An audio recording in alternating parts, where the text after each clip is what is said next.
Hi children's, நாம் இன்னைக்கு கற்றுக்கொள்ள போகிற பைபிள் லெசன் எதுன்னா திருந்திய குமாரன். பாடபாகம் லூக்கா 15ஆம் அதிகாரம் 11 முதல் 32ஆம் வசனம் வரை. இன்னைக்கான மனன வசனம் லூக்கா 15ஆம் அதிகாரம் 18ஆம் வசனம். தகப்பனே, பரத்துக்கு விரோதமாகவும் உமக்கு முன்பாகவும் பாவம் செய்தேன். தகப்பனே, பரத்துக்கு விரோதமாகவும் உமக்கு முன்பாகவும் பாவம் செய்தேன்.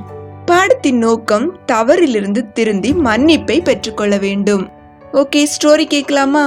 நாம இன்னைக்கு இயேசு சொன்ன ஒரு ஸ்டோரியை தான் கேட்க போறோம். ஒரு அப்பாக்கு 2 குமாரர்கள் இருந்தாங்க. அந்த தகப்பனோ ஏராளமான சொத்து, பணம், அநேக வேலைக்காரங்க இவை எல்லாவற்றையும் வைத்து பெரிய மனுஷனா வாழ்ந்து வந்தாங்க. அவங்க இளைய மகனோ அப்பா கிட்ட அன்பில்லாம, அப்பா கூட இருக்கவும் விரும்பாம வாழ்ந்து வந்தான். ஒரு நாள் அப்பா கிட்ட போய் அப்பாவுடைய சொத்துல தனக்கு வரக்கூடிய பங்கை பிரிச்சு கொடுத்துடுங்கன்னு கேட்டான்.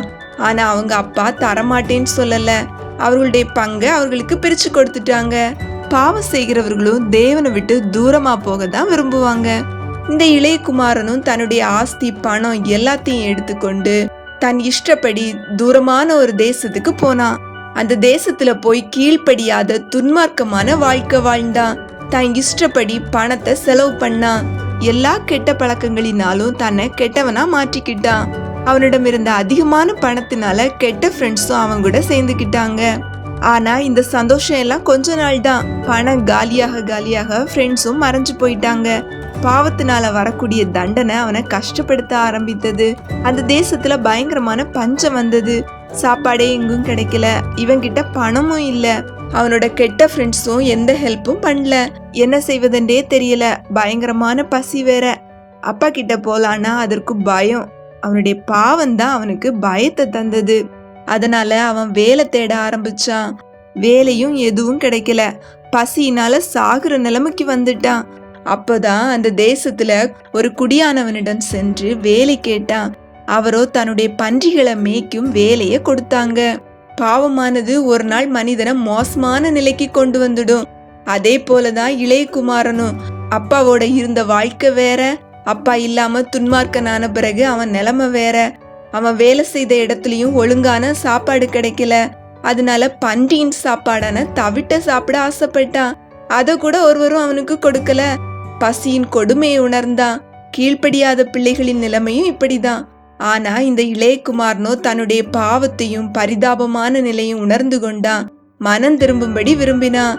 தன்னுடைய புத்தி தெளிந்து தகப்பன் வீட்டிற்கு செல்ல விரும்பினான். தாழ்மையா தன் தவறுகளை கூறி மன்னிப்பு கேட்க நினைத்தான். உடனே தன் அப்பாவிடம் சென்றான்.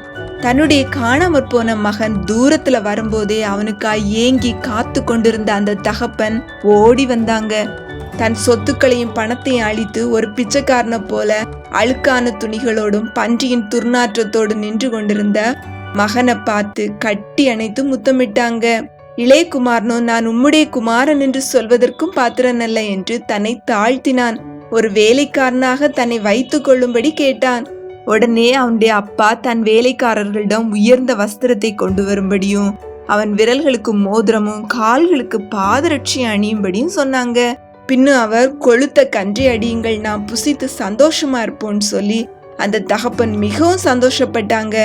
அவன் மரித்தான், திரும்பவும் உயிர்த்தான், காணாமற் போனான், திரும்பவும் காணப்பட்டான்னு தன்னுடைய வேலைக்காரர்களிடம் சொன்னாங்க. இந்த நேரத்துல மூத்த குமாரன் வயல்ல வேலை செய்து களைப்போட வீட்டுக்கு வந்தபோது தன்னுடைய வீட்டுல கொளுத்த கன்றி அடித்து விருந்து நடக்கிறதையும் சந்தோஷமான நடனத்தையும் கேட்டு தன் சகோதரன் வந்ததை அறிந்து கொண்டு கோபத்தோடு வெளியே நின்னான். அவன் தகப்பன் அவனை வீட்டுக்குள்ள அழைத்த போது அவன் அப்பா கிட்ட, நான் இத்தனை காலமா உம்மோடு இருந்தும் எனக்கு ஒரு ஆட்டுக்குட்டிய கூட அடிக்கலையேன்னு சொன்னான். துன்மார்க்கனாய் சொத்துக்களையும் பணத்தையும் அழித்து போட்ட இவனுக்கு கொளுத்த கன்றை அடித்தீரோ அப்படி சொல்லி முறுமுறுத்தான். ஆனா அந்த தகப்பனும் 2 குமாரரையும் நேசித்தபடினால, எனக்குரியது எல்லாம் உனக்கு தான், ஆனா உன் சகோதரன் திரும்ப வந்ததற்காக நாம சந்தோஷமா இருக்க வேண்டாமா என்று மூத்த குமாரனிடம் கூறினாங்க. இளைய குமாரன் புத்தி தெளிந்து தகப்பனை தேடி வந்து தன்னை தாழ்த்தின போது அந்த தகப்பன் ஏற்றுக்கொண்டா. இதே போலதான் நாமும் நமது பாவத்தை விட்டு இயேசுவிடம் வரும்போது அவர் நம்மை நேசிப்பார், நமக்கு ரட்சிப்பு என்னும் வஸ்திரத்தை தருவார், நம்மை ஏற்றுக்கொள்ளுவார். ஏசப்பாக்கு பிடித்த மாதிரி நாமும் வாழணும். தெரிந்தோ தெரியாமலோ நாம செய்கிற பாவங்களை அறிக்கையிடணும். மூத்த குமாரனோ சகோதர அன்பு இல்லாம, கரிசனை இல்லாம, பொறாமையோடு தன் சகோதரனை பார்த்தான். இதே போல நாமும் கிறிஸ்தவனாக இருந்தும் கிறிஸ்துவின் குணம் நமக்குள்ள இல்லாம இருக்கலாம்.